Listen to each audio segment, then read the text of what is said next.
नमस्कार, जनमत की पुकार में आपका स्वागत है। केंद्रीय मंत्री सिंधिया ने दिल्ली में प्रेस कॉन्फ्रेंस कर पीएम मोदी की सरकार की 9 वर्ष की उपलब्धियां गिनवाई। केंद्रीय मंत्री ज्योतिरादित्य सिंधिया ने दिल्ली भाजपा कार्यालय में आयोजित प्रेस कॉन्फ्रेंस में बातचीत की और प्रधानमंत्री नरेंद्र मोदी की सरकार के 9 वर्षों की उपलब्धियों को गिनवाया। उन्होंने बताया कि मोदी सरकार ने देश को सेवा, सुशासन और गरीब कल्याण की सरकार के रूप में काम किया है। इन 9 सालों में सरकार ने वंचित और शोषित लोगों को मुख्य धारा में जोड़ा और उनका सशक्तिकरण भी किया है। भारत वैश्विक आर्थिक गति में अग्रणी हो रहा है। यहाँ नंबर 1 स्मार्टफोन डेटा कंज्यूमर है, दूसरा सबसे बड़ा मोबाइल मैन्युफैक्चरर है और भारत वैश्विक स्टार्टअप इकोसिस्टम का तीसरा सबसे बड़ा निर्माण कर चुका है। उन्होंने यह भी कहा कि पिछले 9 सालों में भारत आत्मनिर्भर देश की छवि बन गया है। अर्पित करना चाहता हूं और मेरे मीडिया के सभी परिवार के मित्रों को मैं नमस्कार करना चाहता हूं। आज एक बहुत महत्वपूर्ण दिवस है। महत्वपूर्ण दिवस केवल भारत सरकार के लिए नहीं, लेकिन मैं मानता हूं कि महत्वपूर्ण दिवस भारत के इतिहास के लिए। जब देखा जाता है कि किसी भी देश का पथ, आकार और दिशा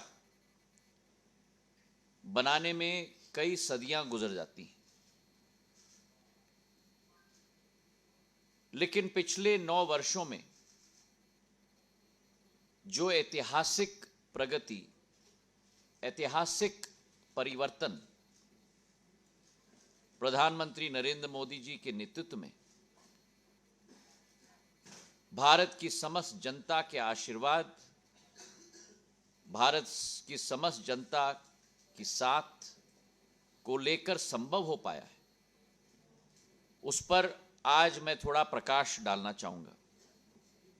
हमारी सरकार प्रधानमंत्री जी के नेतृत्व में सेवा की सरकार है, सुशासन की सरकार है और गरीब कल्याण की सरकार है। ये हमारे मूल मंत्र केवल नहीं है, लेकिन ये एक तरीके से सरकार का प्रधानमंत्री जी के नेतृत्व में संकल्प है। और उसी संकल्प के साथ जब गरीब कल्याण और गरीब सशक्तिकरण के विषय को लेकर सरकार आगे चल रही है, तो अगर हम देखें कि जो पीड़ितों और वंचितों को अधिकार देने का एक क्रांति और एक जंग प्रधानमंत्री जी के द्वारा छेड़ा गया है,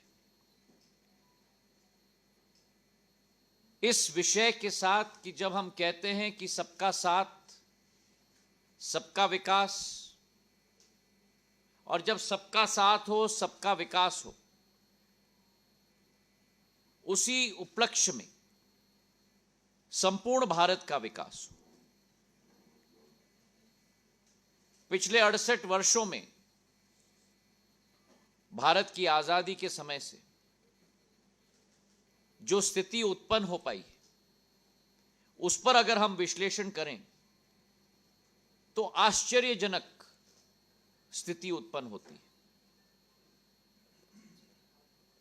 भारत ने पूर्व में भी विश्व का नेतृत्व किया है।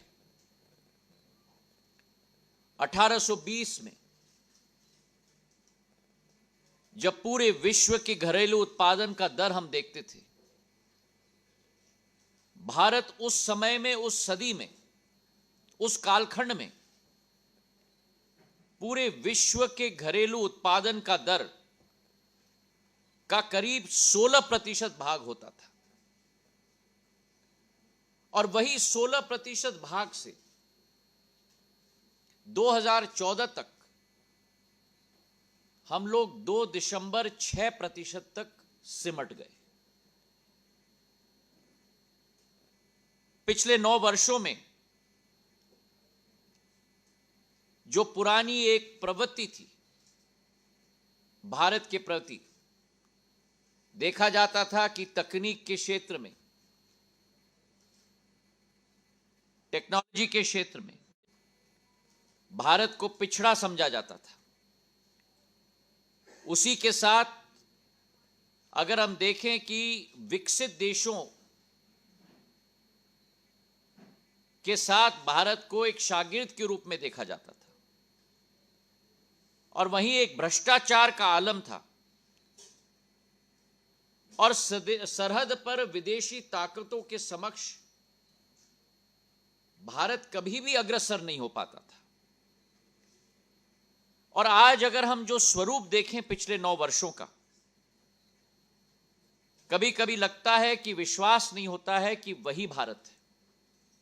जो परिवर्तन, आश्चर्यजनक परिवर्तन हम लोग ला पाए प्रधानमंत्री जी के नेतृत्व में, जो औपनिवेशक एक छवि होती थी भारत की, आज वो परिवर्तित होकर आत्मनिर्भर छवि बन चुकी है। और उस आत्मनिर्भर छवि के साथ साथ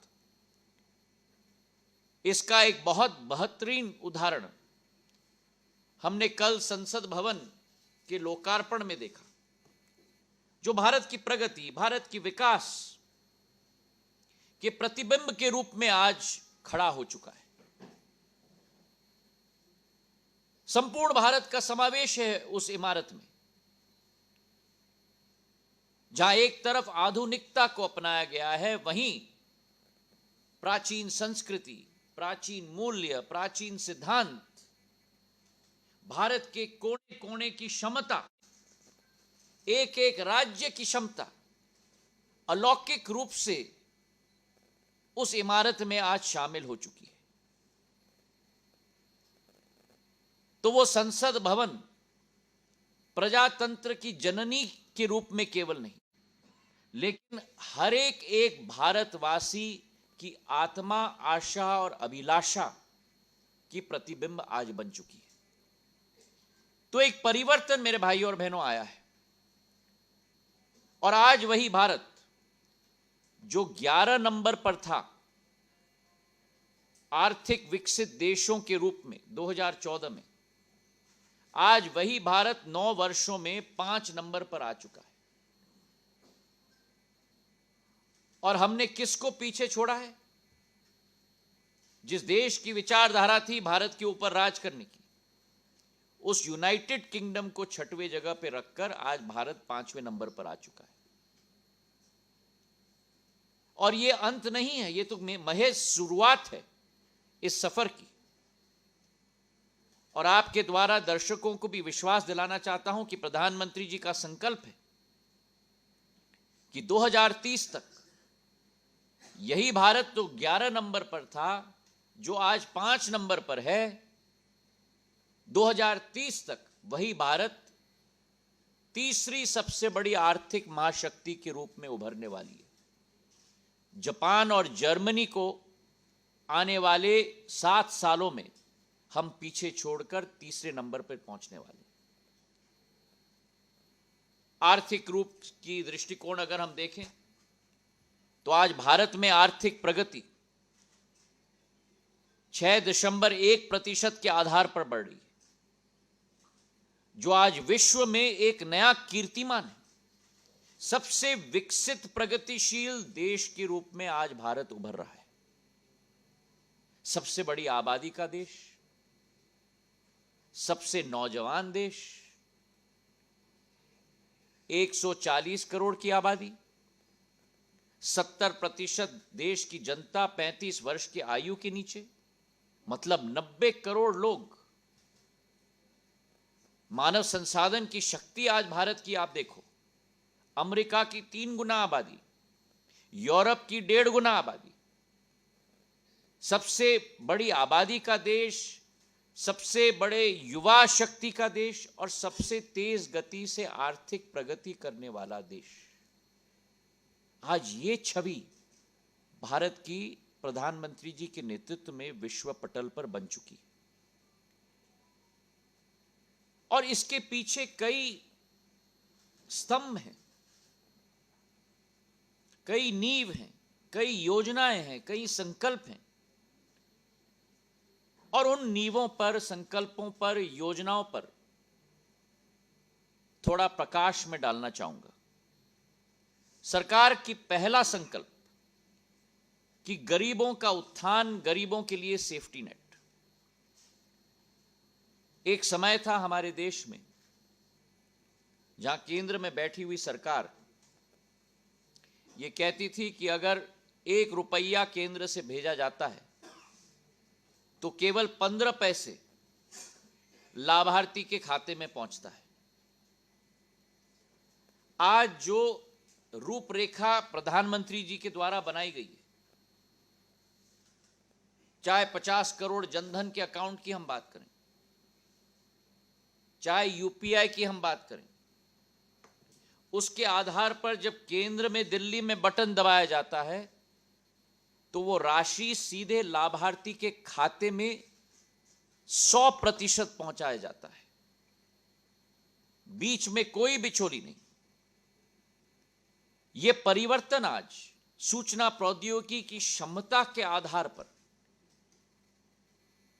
जैम योजना के खाते खोलने के आधार पर आज संभव हो पाई है।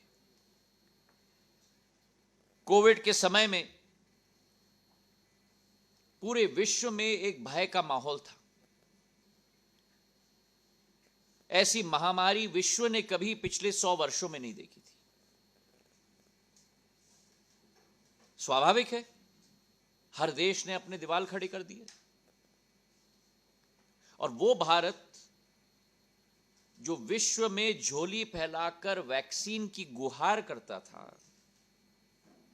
प्रधानमंत्री जी के नेतृत्व में, संकल्प में जब उन्होंने कहा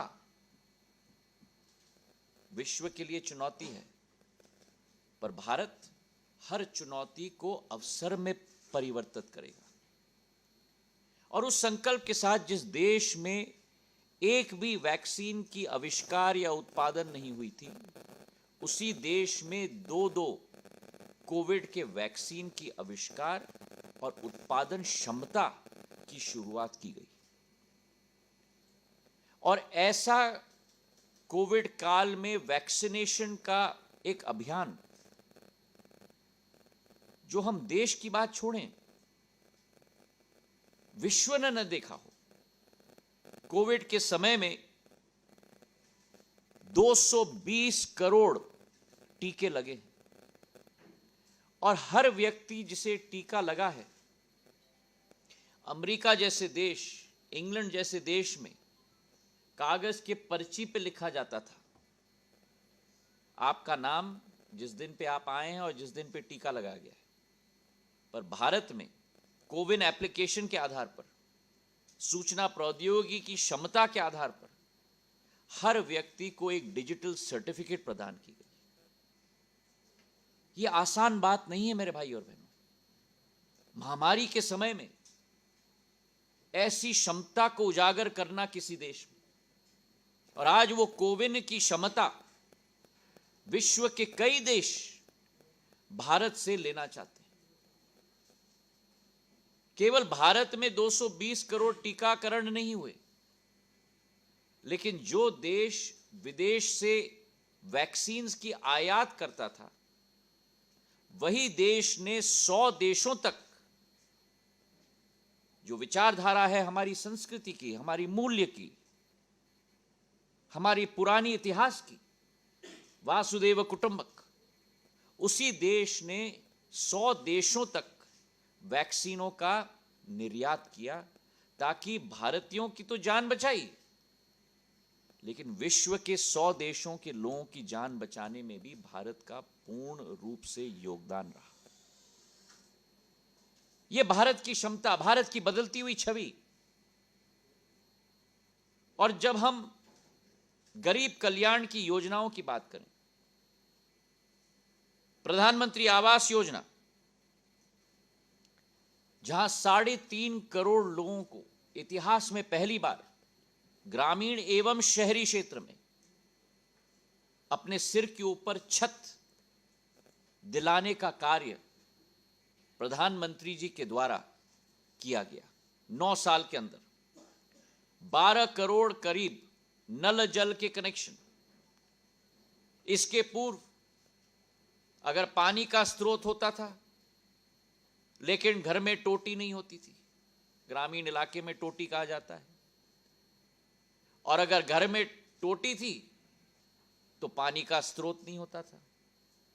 पहली बार 12 करोड़ हर घर नल योजना के तहत पानी का स्रोत भी और हर घर में टोटी भी, ताकि हमारी महिलाओं को सिर पर मटके लेकर पैदल जो किलोमीटर चलती थी, उस विचारधारा को समाप्त करने का एक संकल्प प्रधानमंत्री जी के द्वारा दिया गया। ग्रामीण अंचल में करीब करीब 9 वर्षों में 9 करोड़ 60 लाख उज्ज्वला के कनेक्शन दिए गए, गैस सिलेंडर के कनेक्शन। जिन क्षेत्रों में महिलाओं को लकड़ी और गोबर के आधार पर चूल्हा जलाना पड़ता था और रोज दिन प्रतिदिन अपने फेफड़ों में 100 सिगरेट का धुआं लेना पड़ता था, उन्हें उज्ज्वला योजना के आधार पर वो राहत भी पहुंचाई गई। पीएम गरीब कल्याण योजना के तहत कोविड के जमाने में आज तक 80 करोड़ हमारे गरीबों को राशन की वितरण की प्रक्रिया आज भी चालू है, और उसी के साथ साथ 11 करोड़ 72 लाख लोगों को इज्जत घरों का निर्माण किया गया। इज्जत घरों का निर्माण किया गया ताकि सबकी इज्जत, सबका स्वाभिमान और सबकी सुरक्षा, इस योजना के आधार पर 11 करोड़ 72 लाख शौचालय घर घर तक पहुंचाए गए। स्वच्छ भारत की सोच और विचारधारा के आधार पर आज 100% सैचुरेशन इस विषय पर संभव हो पाया है। अगर स्वास्थ्य की सेवाएं हम लोग देखें तो स्वास्थ्य के क्षेत्र में आयुष्मान कार्ड धारक को 5 लाख तक मुफ्त इलाज आज देश में दिया गया है। 9,300 से भी अधिक जन औषधि केंद्र आज स्थापित किए गए ताकि आसानी से दवाई आम जन को प्राप्त हो पाए। और इसी के साथ साथ जहां यूएस और रूस की आबादी अगर हम लें, उससे भी ज्यादा संख्या 50 करोड़ हमारे लोग लाभार्थी इस आयुष्मान कार्ड के आधार पर रहे।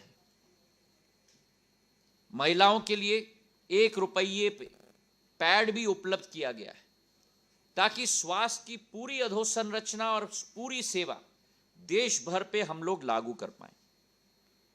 हमारा राष्ट्र एक किसान प्रधान राष्ट्र है और किसानों की प्रगति, किसानों के विकास के लिए प्रधानमंत्री जी संकल्पित हैं। उसी विचारधारा के साथ प्रधानमंत्री किसान सम्मान योजना, जहां हर कृषक के खाते में 6,000 रुपया पहुंचाने का कार्य किया गया है।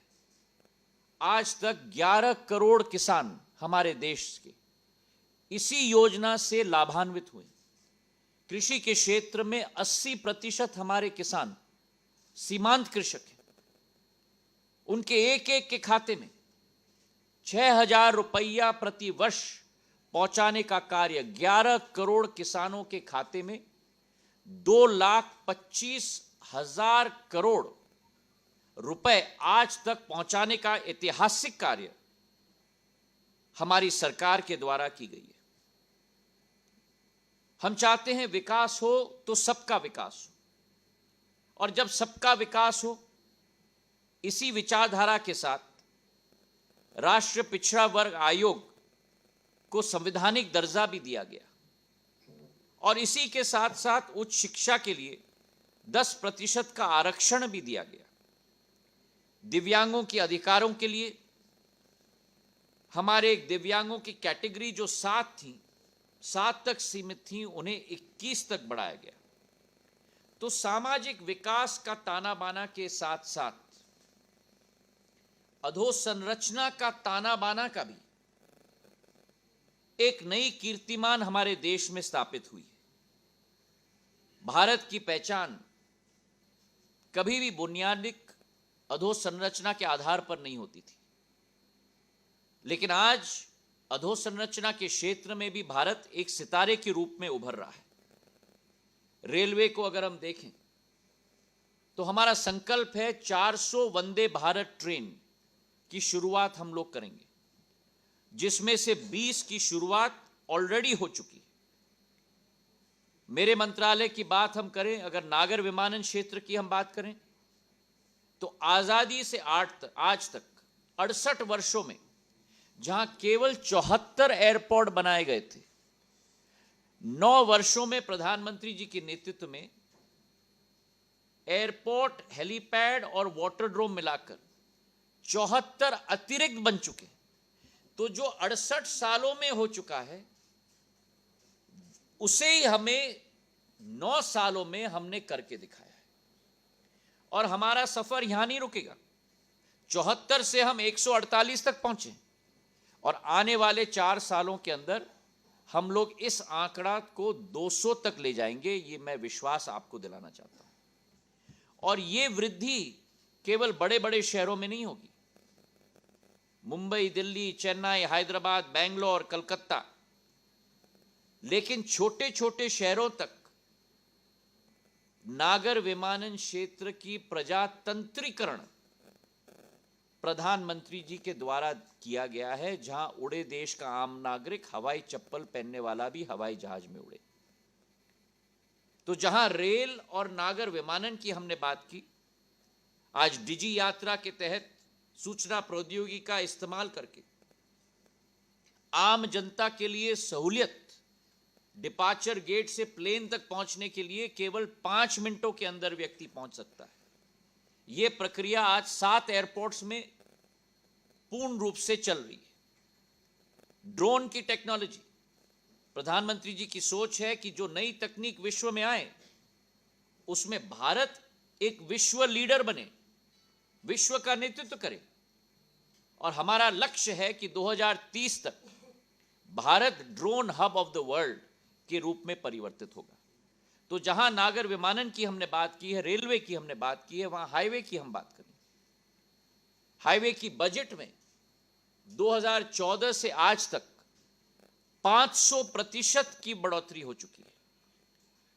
जो 2014 में 12 किलोमीटर प्रतिदिन हाईवे बनते थे, आज उसे 3 गुना से भी ज्यादा अधिक बढ़ाकर 37 किलोमीटर प्रतिदिन आज देश में हाईवे बन रहे हैं।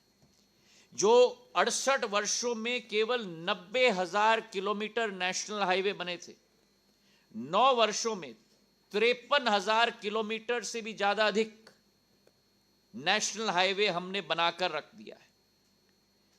कहने का तात्पर्य कि जो 68 साल में हुआ है, जो 68 साल में हुआ है, वो 9 वर्षों में 1.5 गुना ज्यादा बढ़ाकर हमने कर दिया है।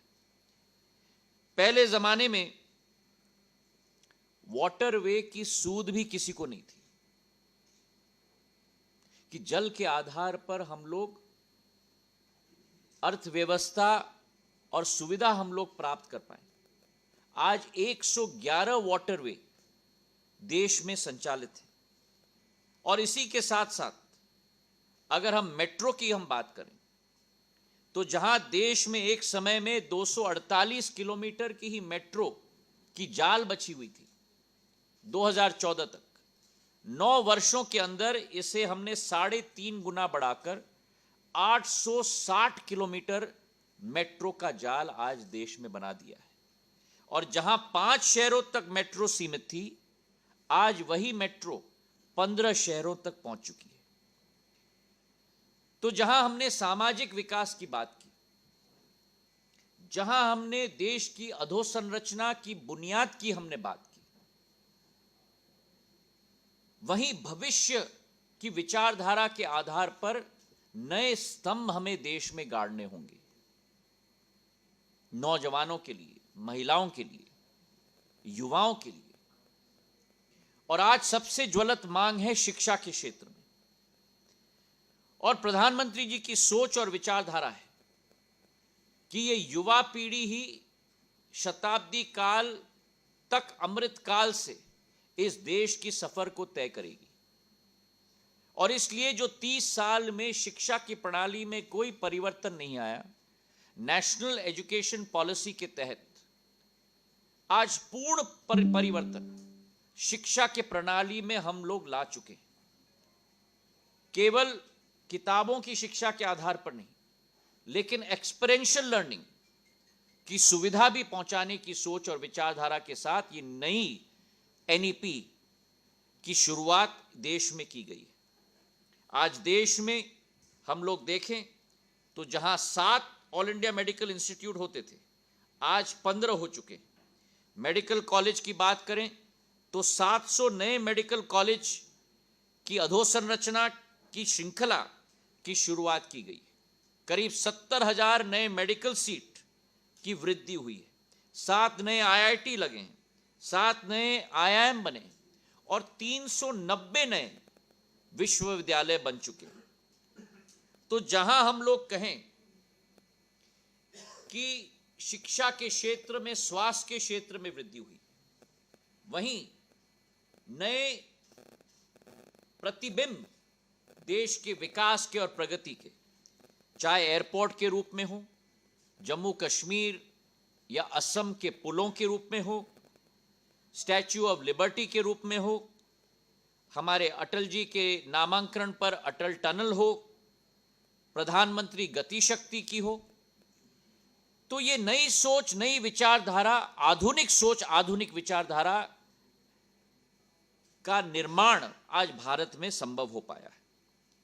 इसी के साथ डिजिटल के क्षेत्र में, टेक्नोलॉजी के क्षेत्र में आज 5G टेक्नोलॉजी की स्टैक भारत में बन रही है।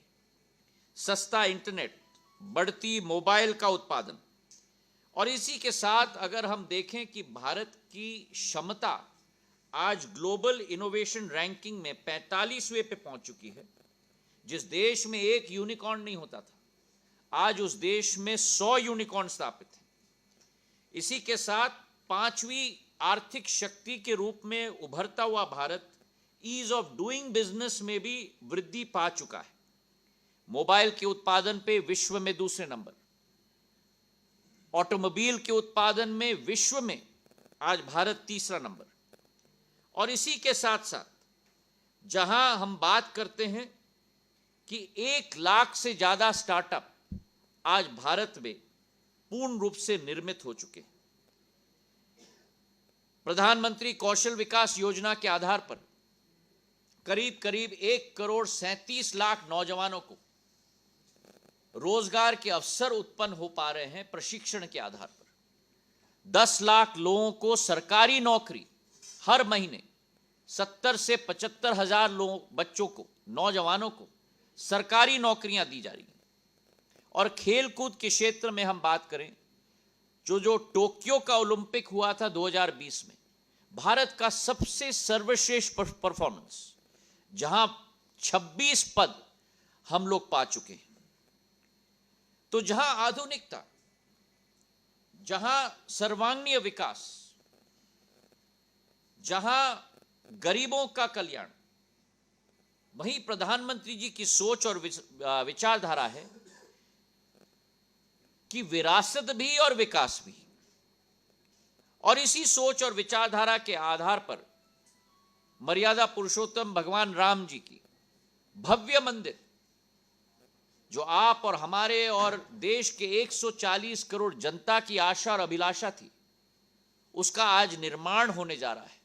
और पूर्ण रूप से इस वर्ष के अंत तक और अगले वर्ष की शुरुआत तक वह भव्य राम मंदिर देश में तैयार हो जाएगी। भारत की विरासत को आगे ले जाने की भी सोच और विचारधारा, चाहे बद्रीनाथ हो, केदारनाथ हो। और अगर विश्व स्तर की हम लोग बात करें तो विश्व स्तर पर संपूर्ण भारत को एक करके पूर्वोत्तर में भी जो ध्यान आकर्षित किया गया, जिस पूर्वोत्तर में केवल 9 एयरपोर्ट होते थे, आज उस पूर्वोत्तर में 15 एयरपोर्ट स्थापित हो चुके हैं। अरुणाचल प्रदेश में 67 वर्षों में एक भी एयरपोर्ट नहीं होता था, आज उसी अरुणाचल प्रदेश में 3 एयरपोर्ट हैं। सिक्किम में एक एयरपोर्ट नहीं होता था, आज सिक्किम में भी एयरपोर्ट स्थापित है। उसी के साथ 4016 किलोमीटर का रोड का निर्माण, 23,000 करोड़ के अन्य प्रोजेक्ट, और जहां देश के अंदर विकास और प्रगति हो रही है, वहां भारत की क्षमता विश्व पटल पे भी उजागर हो रही है। अथर्ववेद में लिखा गया था कि पृथ्वी माता है और हम सब उनके बच्चे हैं। नमामि गंगा प्रोजेक्ट के आधार पर 35,000 करोड़ रुपए की परियोजना शुरू हो रही है। सबसे बड़ा सोलर प्लांट पूरे विश्व में 2200 मेगावाट का आज भादला राजस्थान में स्थापित हो रहा है। इंटरनेशनल सोलर अलायंस में भारत कीर्तिमान स्थापित कर रहा है फ्रांस के साथ मिलकर। अंतर्राष्ट्रीय सौर ऊर्जा के अलायंस में 100 देशों को भारत और फ्रांस ने साथ में मिलकर जोड़ा है। ग्रीन हाइड्रोजन के प्रोजेक्ट में, जो आज विकसित देशों में ड्राइंग बोर्ड पे भी नहीं है, कैबिनेट ने 19,000 करोड़ रुपए की योजना ग्रीन हाइड्रोजन के लिए स्वीकृत की है। और पर्यावरण को भी साथ में लेकर, चाहे सस्टेनेबल एविएशन फ्यूल हो, ग्रीन हाइड्रोजन हो, इन सभी क्षेत्रों में ग्रीन स्टील हो, भारत नेतृत्व विश्व का करने के लिए पूर्ण रूप से अग्रसर है। अगर सुरक्षा की हम बात करें तो रक्षा के उत्पादन में 1 लाख करोड़ रुपए से भी ज्यादा हम लोग पार कर चुके हैं। रूस और यूक्रेन के बीच में जो युद्ध हुआ था, 23,000 हमारे देश के युवा अगर आपने हमारा अभी तक चैनल सब्सक्राइब नहीं किया है तो कृपया चैनल सब्सक्राइब कर लें, लाइक करें, शेयर करें, कमेंट करें। तो मिलते हैं फिर किसी और खबरों के साथ। नमस्कार।